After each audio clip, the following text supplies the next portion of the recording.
Après l'affaire Weinstein, le président Macron avait fait de l'égalité femmes-hommes la grande cause nationale du quinquennat, mais l'État met-il suffisamment les moyens ? La réponse est catégoriquement non, selon le Haut Conseil à l'égalité entre les femmes et les hommes qui publie aujourd'hui un rapport dans lequel il fustige en particulier sur le sujet de la violence faite aux femmes les moyens mis en œuvre par l'État. Le budget nécessaire, selon ce document, devrait être d'au moins 506 millions d'euros par an.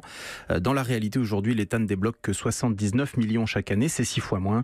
Et cela pose problème en particulier sur le sujet de l'hébergement d'urgence pour les femmes battues qui souhaiteraient quitter le domicile conjugal. Ève Roger. Pour le Haut Conseil, il faudrait au minimum 200 millions d'euros par an, 450 si on vise haut. Mais aujourd'hui, l'enveloppe pour accueillir les femmes victimes de violences conjugales n'est que de 40 millions d'euros, de quoi financer un peu plus de 5000 places, selon les chiffres du ministère de la Justice, alors qu'il en faudrait 16 000. Difficile donc de trouver de l'argent. À Bayonne, par exemple, la substitut du procureur avait comme projet de louer un appartement, un T3 pour accueillir 2 victimes, montant 11 500 euros par an.